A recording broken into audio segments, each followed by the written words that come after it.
Hey, this is David and Susan again. We're going to do a little discussion about pruning today. We use pruning to make our young trees merchantable later on, or to improve their value later on. And first thing you have to figure out when you look at a tree you're pruning in your woods is whether it's worth pruning. And you see here we have a walnut that forked right here. Got one side going up, and it's not the dominant. The dominant side here has a major crook in it. And I guess it's within an 18-inch cylinder, but it's pretty sorry. I would not waste my time pruning this tree other than for a demonstration. So the best thing to do with that tree is cut it off at the ground, let it sprout, and then in a few years you might have a dominant stem that's really good. And there's no point in trying to save this tree for a timber tree by cutting off that non-dominant stem. But anyway, so that one's going to get whacked with a chainsaw. It's almost 4 inches diameter at the bottom, so we'll whack that with a chainsaw. But we're going to look at how to do pruning cuts, where they apply. If a tree's merchantable, then the next step is to say, are there limbs that will improve the value of the lumber out of this tree when it's cut? And in hardwoods, you go logs run, half a log is 8 feet, full log 16, but hardwoods go 8, 10, 12, 16 feet like that. So if it's if you can reach it, up to 8 feet from the ground, you're improving the grade of that lumber at that point. And you want to get these limbs ideally before they're an inch, but certainly before they're 2 inches diameter. And you want to get them pruned while the knots are just in the cob, the center of the tree, because your good lumber comes off farther out. And you'd like to get these off so you're growing clear wood out there. So I'm going to lock the camera in there. Stay there, camera. See if we can zoom in there.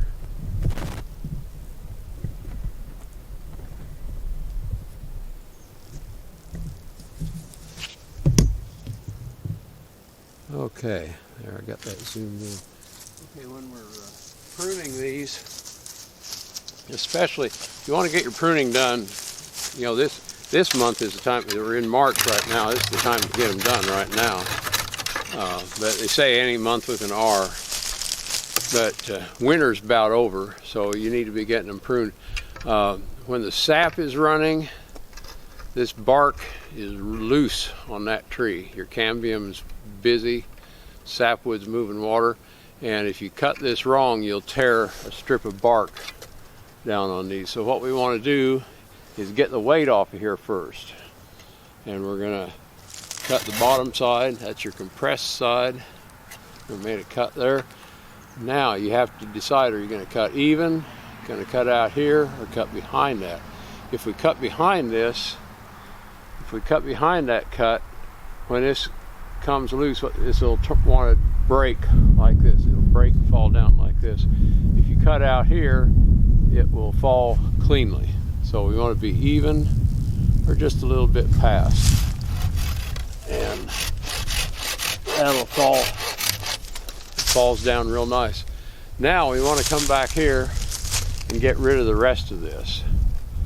And if you make a flush cut, if you lay that saw up against the tree and make a flush cut, we're going to make a wound there 1.5 inches, 2 inches diameter.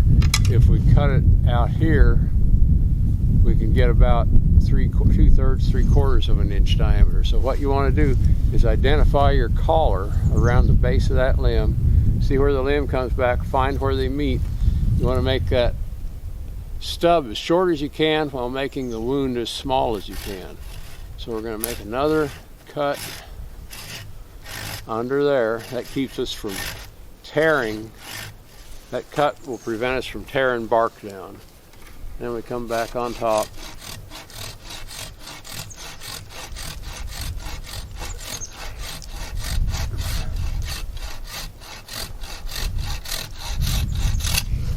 And we have a nice wound there, about not quite 3/4 of an inch in diameter. And you have your fast growing tissue here that can get over that nice and fast. And that's, now some trees are not as sensitive. When I'm pruning oaks in the yard, I don't bother with a handsaw. I take my little power chainsaw and I whack it out here and come back and whack it back here. It gets through it quick, it doesn't tear. Walnuts will tear.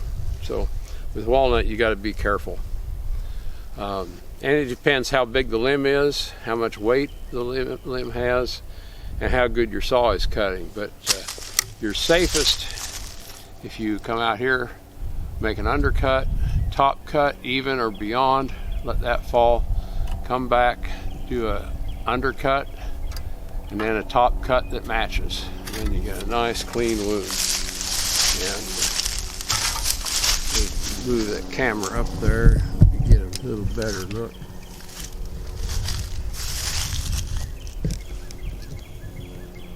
There you go. Make your wound as small as you can while making the stub as short as you can. It's kind of a compromise.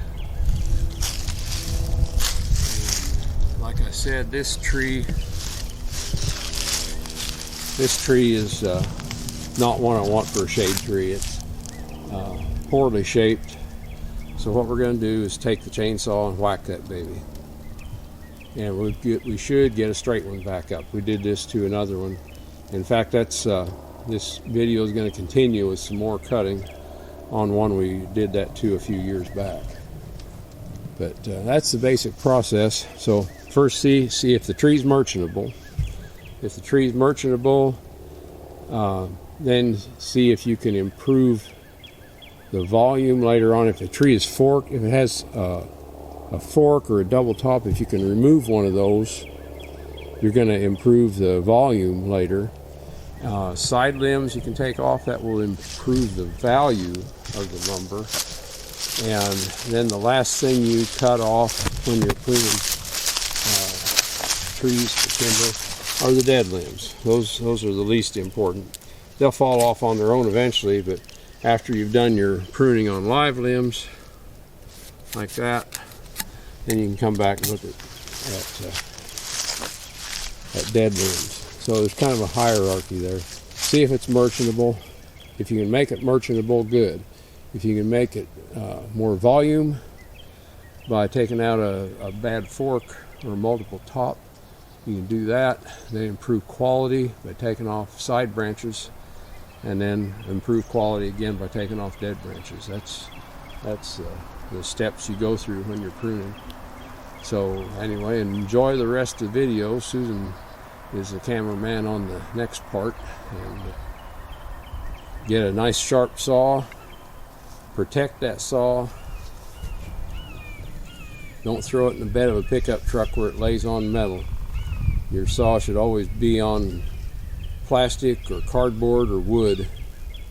And when you get done, spray it down with PB Blaster or some other lubricant cleaner and clean the gunk off of it. Don't leave it wet and dirty when you get done, because a good saw like that will last for years if you don't ding it around or let it get rusty. So, and I prefer when I get one of these, I've got these axe handles. Axe handles make a good handle for a pruning saw, and you can reach up over your head with it. And that's what I do most of my hand pruning with, is set up just like that. Okay, catch you later. Thank you very much for watching, and enjoy the rest of the video. We're going to do another one right here. This is a little smaller, and again we want to take the weight off, so we make a cut out here and it blows the sawdust right back in your face. Come just past it. Okay, now I'm gonna have to get right where you are. Need to stand right there. Need to cut right there.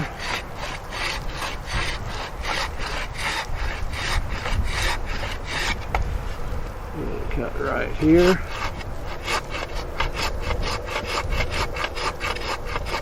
I'm running into another branch, which is making it difficult. Maybe we'll get him too.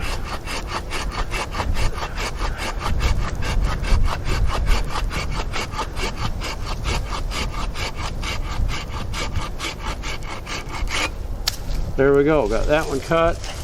I've got a tiny one here, and zip him off with just a couple of cuts.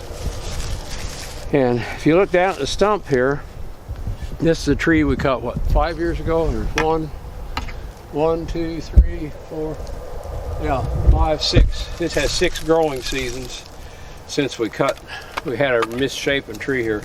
We cut it off and let one sprout come up. 6 growing seasons. We've got a tree that's over 4 inches in diameter here.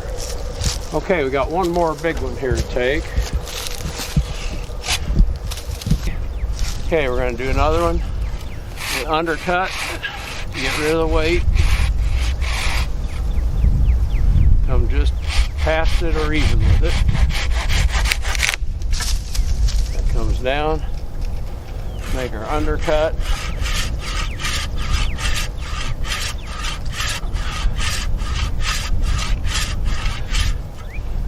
And then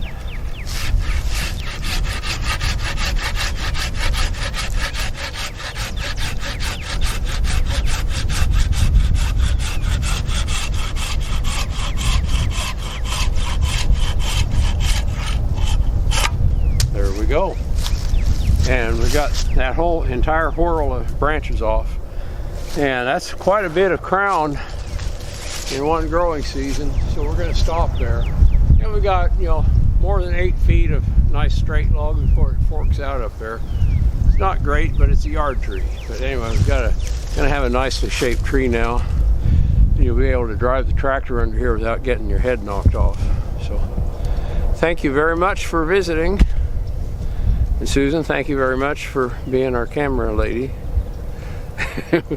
We'll catch you all later. Thank you.